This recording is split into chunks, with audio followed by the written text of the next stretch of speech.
Hello students, आप सभी को मेरा प्रणाम। सच्चे हिंदी क्लास में आप सभी का स्वागत है। मैं हूं नंद कुमार। आज आपके लिए एक निबंध लेकर आया हूं। निबंध का विषय है, टॉपिक है गपशप। यहाँ फर्स्ट सेमेस्टर वालों का सिलेबस है, बेंगलुरु यूनिवर्सिटी का सिलेबस है और आज ये आपको पढ़ाऊंगा। तो बहुत ही अच्छा सा है, सुन लीजिए और अंत तक इसे सुनते रहिए, क्योंकि क्लास में अगर आप लोग नहीं सुने हैं, जब टीचर्स आपको पढ़ा रहे थे उस समय आप नहीं सुने तो कम से कम ये वीडियो देख लीजिए और सुन लीजिए, आप मरते दम तक क्या याद रखेंगे। सो स्किप मत करिए। जो कोई भी नए हैं मेरे चैनल पर सब्सक्राइब कर लीजिए और एक लाइक करिए, अच्छा लगता है तो आगे बढ़ाऊंगा। गपशप का अर्थ है गॉसिप। गॉसिप का अर्थ ही अलग अलग होता है। दो तीन फ्रेंड्स मिलकर जो बेकार की बातें करते हैं, वेस्ट की बातें करते हैं, समय बर्बाद करते हैं, उसे कहने लगते हैं गपशप करना, ना टाइम पास करना। इस निबंध के लेखक है नामवर सिम्हा। लेखक लिखते हैं, डायरी तो मैं लिखता नहीं हूं, यानी लेखक में डायरी लिखने की आदत नहीं है और हिसाब किताब रखने की भी आदत उनमें नहीं है। जब डायरी लिखने की आदत नहीं है, हिसाब किताब रखने की आदत नहीं है, तो लेखक ने सोते समय सोचने लगे, आज सारा दिन मैंने क्या किया और क्या क्या मैंने प्राप्त किया। और जैसे जैसे वो देखने लगता है कि सारा दिन उनका वेस्ट ही चला गया और क्या उपलब्धियां पाया, मुझे क्या बेनिफिट हुआ, लाभ हुआ, कुछ नहीं मिला। और लेकर तीन मित्रों के साथ बेकार की बातें करने में समय क्या बिताया, समय गुजार दिए। और गोष्ठी में भी क्या बेकार की बातें शुरू किए थे। और यहां पर इनके तीन मित्र हैं, तीन फ्रेंड हैं और तीन फ्रेंड में तीन दोस्त है और तीन दोस्तों में पहला दोस्त है, एक दोस्त है वह। Just you remember, first friend is वह है। और वहां पर इतने गप्पे हाँकता है और गप्पे हाँकने में, टाइम पास करने में नंबर 1 है और खुद को वो नायक समझता है, वो मुखिया समझता है। और वहां पर प्रेम की कहानियां, रोमांस की घटनाएं और शिकार के दृश्य, इन सारे विषयों पर इस तरह बयान करता है कि जैसे डॉन क्विक जोट हो, उस तरह से वो बयान करता है, उस तरह से वर्णन करने लगता है। जितना वर्णन करने लगता है, जितना बोलने लगता है ना, उसकी बोली में 10% सही है, 10% सही और 90% गलत, बेकार। यानी 90% क्या बेकार की बातें करने लगता है, उससे कोई मुनाफा नहीं है, कोई बेनिफिट नहीं है। सो ये फर्स्ट फ्रेंड की क्या नेचर, फर्स्ट फ्रेंड का क्या ये नेचर है। और दूसरा फ्रेंड क्या है, प फ्रेंड है। फर्स्ट फ्रेंड इज व, सेकेंड फ्रेंड इज प। और ये फ्रेंड कैसा है कि ये सनक गोया, दुनिया में कोई ऐसा नहीं है जैसे वहां जानता हो। ये दूसरा फ्रेंड है, अपने आप को ऐसा समझ लेता है कि इस दुनिया में मुझ जैसा कोई नहीं है। क्यों समझ लेता है? क्योंकि मुझे बड़े बड़े डॉक्टर के यहां परिचय है और पुलिस अधिकारियों से मेरा संबंध है, मेरा रिलेशन है। और बड़े बड़े मंत्री नेताओं तक मेरी पहुंच है और सारे लोगों को क्या मैं जानता हूं।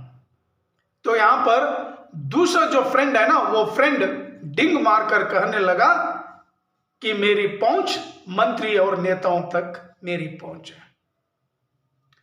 और तीसरा जो फ्रेंड है वहां है मां। तीसरा फ्रेंड मां। Just you remember, first friend व, सेकंड फ्रेंड प, थर्ड फ्रेंड मां। और ये मां फला को मैंने ऐसा जवाब दिया, फला को ऐसा लथेड़ दिया, यानी ये जो मां है ना, ये मां एक अध्यापक है, एक टीचर है।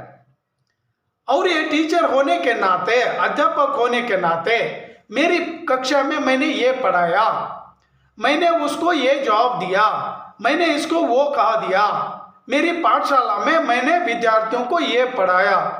इतना डिंग मारने लगे, इतना डिंग मारने लगे कि उस फ्रेंड की बातें सुनकर ऐसा लगने लगा कि ये भी क्या गपशप करने में नंबर। यानी तीनों फ्रेंड के इस तरह कहने लगे। और यहां पर लेखक भी क्या उनमें गपशप मारने वाले ही है। और बेकार की गोष्ठी में क्या ये सारे लोग क्या दिल से क्या सोच कर क्या बातें कर रहे हैं। और यहां पर ऐसा करते हैं कि असल में आदमी जब बातें करने लगता है ना, उसके बेकार की बातों में उस आदमी की सच्चाई मालूम हो जाती है कि वो इंसान कैसा है, उस इंसान का स्वभाव कैसा है। जैसे जैसे वो बातें करने लगता है, उसका स्वभाव, उसका कैरेक्टर, सब कुछ क्या पता चलता है। आदमी कहीं भीतर ढका रहता है, रियल जो मनुष्य अंदर क्या रहता है, लेकिन जब बातें करना शुरू कर देता है तो वो दूसरों के सामने क्या आ जाता है। कहते हैं ना, शराब पीने के बाद आदमी सच कहने लगता है। तो यहां पर भी गपशप मारते समय जो बेकार बातों से ही किसी का चरित्र खुलता है, कैरेक्टर भी क्या खुल जाता है। क्योंकि हम गपशप मारने में, टाइम पास करने में दूसरों की बातें क्या लाते हैं। जब दूसरों की बातें लाते हैं तो हमारा रियल कैरेक्टर का तब पता चलता है। तो इसलिए कहते हैं ना, गपशप मारना भी क्या ठीक नहीं है। तो स्टूडेंट्स, ये निबंध आगे बढ़ता है। और जब इंसान काम करने लगता है और काम करते समय इंसान का रियल कैरेक्टर पता नहीं चलता, क्योंकि वो अपने काम में ही क्या मन लगाकर काम करता रहता है। और जब असली कहां पर उसकी मनोवृत्ति छिपी रहती है और जब वो बात करने शुरू कर देता है तो उसका रियल जो मन की जो वृत्ति है या मन जो है वो सामने क्या आ जाता है। और वो निरर्थक शब्द क्या इस्तेमाल करने लगता है और सार्थक शब्द क्या कभी नहीं कहता है। जैसे हमारे स्टूडेंट व्याकरणबद्ध शब्द इस्तेमाल करते हैं। Suppose all students they are using good words because they know grammar, and our students always they are using good words, not a bad words, meaningful words use करते हैं, बेकार के वर्ड्स इस्तेमाल नहीं करते हैं। और यहां पर लेखक कहते हैं शादी करते समय, विवाह करते समय दोनों कपल के वो तो लेते हैं, प्रतिज्ञा करते हैं कि जिंदगी भर हम साथ रहेंगे। और वो एक सार्थक शब्द होता है, लेकिन जिंदगी भर दोनों रहते नहीं है और बीच जीवन में आकर तलाक दे देते हैं। ये तलाक जो शब्द है ना, ये शब्द निरर्थक है, ये वेस्ट है। जब प्रतिज्ञा लिए थे दोनों साथ रहने का, लेकिन वे दोनों भी क्या तलाक देकर बिछुड़ जाते हैं। तो यहाँ पर ये तलाक लेकर अलग हो जाते हैं कौन? दोनों कपल। तो सार्थक शब्द सामाजिक परंपराओं के नपे तुले ढांचे हैं। यानी सार्थक जो वर्ड है ना, वो वर्ड समाज में भी क्या रहने वाले लोग भी क्या उन बातों को क्या स्वीकार कर लेते हैं। और यहाँ पर उन सार्थक शब्दों को जब स्वीकार कर लेते हैं और सार्थक शब्द समाज में क्या अच्छा भी क्या लगता है, और ध्यान कहीं होता है अथवा जो प्रश्नों के उत्तर कुछ होता है और उत्तर क्या कुछ अलग होता है और अलग अलग क्या देने लगते हैं। कुछ लोग ऐसे होते हैं, एक प्रश्न पूछते हैं, उस प्रश्न का सही उत्तर नहीं होता है, अलग अलग निरर्थक शब्दों का सहारा लेकर उत्तर देने लगते हैं। जैसे कि वस्त्र राशि में से, यानी कपड़ों की जो राशि है ना, उन राशियों में से कोई क्या कमीज की जगह पैजामा लेते हैं और पैजामे की जगह कुर्ता क्या ले लेते हैं। यानी सही शब्दों का, सार्थक शब्दों का इस्तेमाल कौन करता है? जो सही इंसान होता है। जो सही प्रश्नों का उत्तर कौन देता है? सही मनुष्य क्या दे पाता है। तो हम लोगों के पास सार्थक वर्ड्स क्या रहना चाहिए, और भावावेश में कोई वाक्य या शब्द ठीक ठिकाने से सार्थक निकलता है। यानी भावुक होकर जब बोलने लगते हैं तभी क्या सही शब्दों का और सार्थक भाषा की वृद्धि हो जाती है। इमोशनल से हम कुछ कहने लगते हैं ना, वो वर्ड्स अच्छे वर्ड्स क्या होते हैं। और काम के लिए कुछ लोग होते हैं, अपने काम के लिए कुछ पत्र क्या लिखते हैं, उस पत्र में भी क्या कुछ बातें क्या लिखते हैं, और किसी को तृप्ति होती है, किसी को क्या तृप्ति नहीं होती है, और निष्प्रयोजन पत्र का कोई उत्तर भी नहीं दे पाता है। पत्र तो लिखे काम के लिए, वो पत्र इंसान पढ़ा, जिस एड्रेस पर हम भेजे वो इंसान पढ़ा, और वो इंसान समझ लेता है सारा का सारा पत्र क्या वेस्ट है, बेकार है, और निष्प्रयोजन शब्द क्या इस्तेमाल किए हैं, और उस पत्र का उत्तर भी क्या वो दे नहीं पाता है। उत्तर सबसे लंबा भी क्या दिया जाता है, कभी कभी क्या उस पत्र का आंसर भी क्या लंबा चौड़ा क्या देने लगते हैं, 10-10 हजार वर्ड्स का क्या उत्तर देने लगते हैं। तभी आदमी खिलता है, आदमी खुलता है।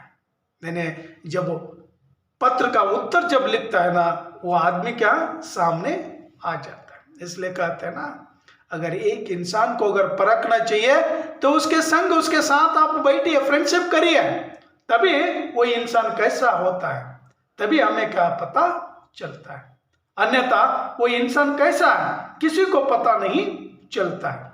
तो यहां पर भी क्या, जो भूमि की सार्थक रेखाएं खींचने वाले या खींची जाती है, ओवरसीयर और इंजीनियर लोग कोई मकान बनाने से पहले उसका रेखा गणित बना लेते हैं, एक मैप क्या बनाते हैं। कोई इंजीनियर बिल्डिंग बनाते समय, और जब सदैव ऐसी रेखाएं खींचते हैं, जब कभी मन उदास हो, दिल भरा हो, दिमाग खाली हो, मन कहीं हो, तन कहीं हो, ऐसी दशा में क्या वहां सार्थक की रेखाएं खींचता है।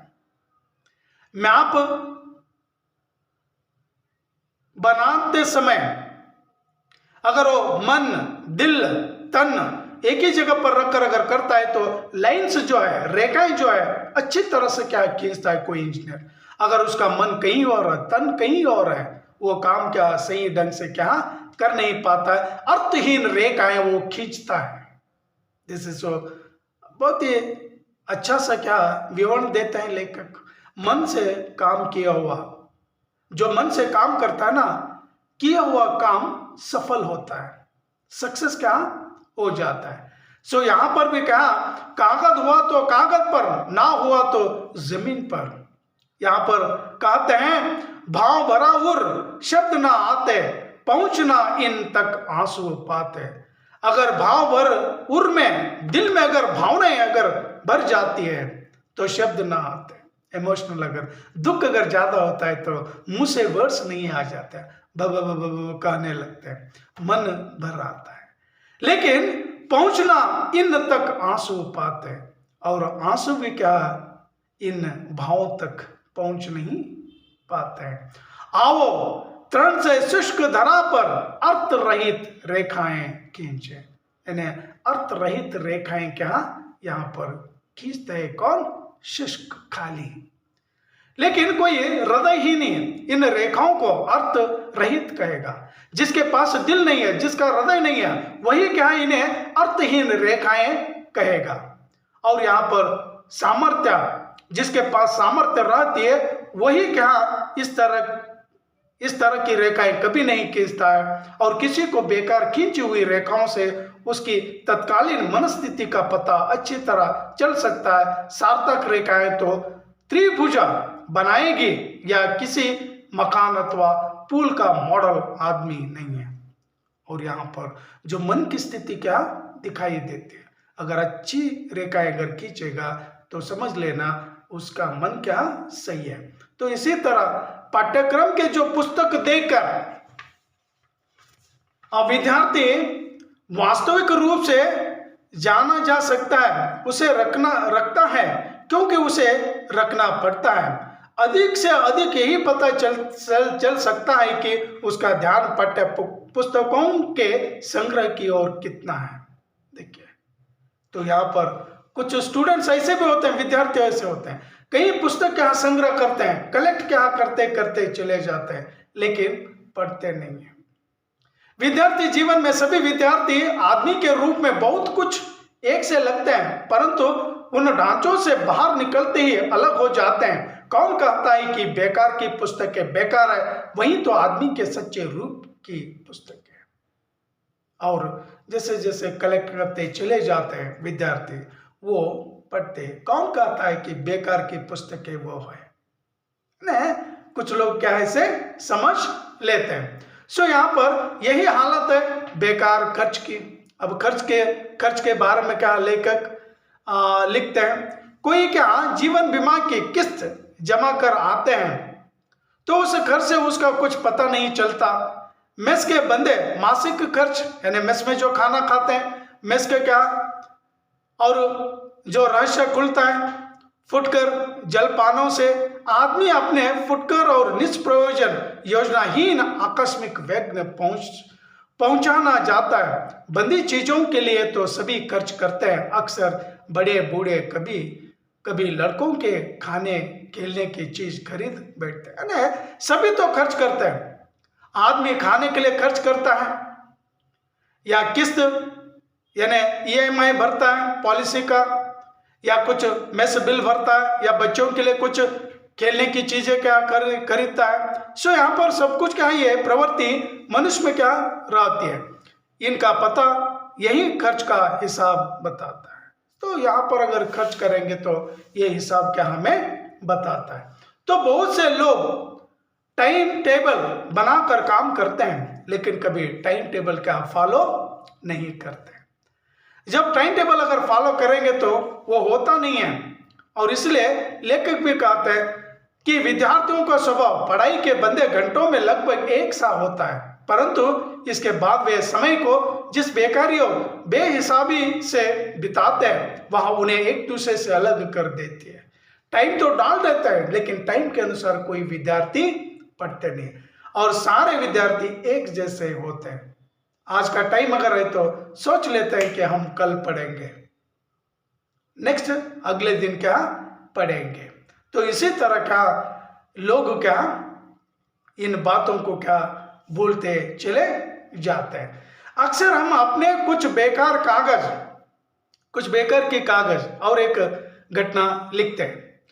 कुछ कागजों को हम लोग फाड़ कर टुकड़े पीसेस क्या बिट्स क्या बनाते हैं और फेंक देते हैं, रद्दी समझ कर क्या फेंक देते हैं। लेकिन कोई बटोर कर जांच करे तो आपके स्वभाव के विषय में बहुत कुछ सही अनुमान क्या कर सकता है, रहस्य भी क्या खुल सकता है। देखिए, हम जो पेपर फाड़ कर कुछ लिख कर फाड़ कर फेंक दिए समझ लो बेकार समझ कर, अगर किसी ने वो बटोर कर कलेक्ट करके अगर देख लिया, जुड़ा कर अगर देख लिया, तो हमारा जो रहस्य है वो रहस्य भी क्या खुल जाता है। समझ लेना कि निरर्थक कौन सी भी चीज नहीं होती है। किसी समाज का पता उसके धनाढ्य व्यापारियों, सरकारी अधिकारियों तथा कर्मचारियों को देकर उतना नहीं चलता जितना उसके बेकार आदमियों को देखकर। बेकार घूमने वाले आदमी किसी समाज की व्यवस्था का सच्चा हाल प्रकट करता है। एक समाज की स्थिति कैसे है, समाज कैसा है, बेकार लोगों से ही हमें पता चलता है कि ये समाज कितना बेकार है, ये समाज कितना अच्छा है। अधिकारियों से नहीं है, ऑफिसरों से नहीं है, बड़े बड़े व्यापारियों से नहीं है, अमीर लोगों से हमें पता नहीं चलता है। पता चलता है कि बेकार लोगों से ये समाज कैसा है। और यहां पर लेखक के आगे लिखते हैं कि सोने की चमक प्रकाशित है, जो कौन जानते हैं कि वही क्या जानते हैं। सुनार क्या सोने के बारे में क्या उन्हें जानकारी होती है। और यहाँ पर केवल यही लोग क्या करने लगते हैं। तो यहाँ पर रुपए की गुलाम नहीं है, बल्कि बेकार पड़ी है, उन बेकारों के हुजूम की तरह उनके साथ चलती है ना। कुछ लोग कहते हैं अमीर लोगों के पास रकम जो बेकार में क्या पड़ी है, इस तरह से कहते हैं, लेकिन वो भी क्या बेकार मानते हैं, लेकिन वो बेकार नहीं है। बोलते हैं उनकी सुनती है। मगर ऐसे दोस्तों, अंत में लेकर कहते हैं, मगर मेरे दोस्त तुम भी कहो शायद कि यहाँ क्या गपशप हाँक रहा है। गप ही सही, गप पर भी क्या कोई व्यवस्थित बात कही जाती है। आज मेरी भी इच्छा थी कि तुमसे कुछ गपशप करूं, संभव है इससे मेरा कुछ अपमान खुल जाए।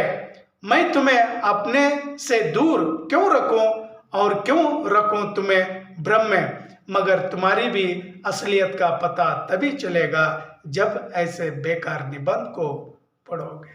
तो लेखक कहने लगता है कि आप लोग भी क्या मुझे बेकार ही समझ लिए, और तुम्हें भी क्या ऐसे निबंध पढ़ने पर क्या पता चलता है कि असलियत क्या है, हमारी भी असलियत क्या है ना। टाइम पास के लिए हम लोग भी क्या निबंध पढ़े हैं।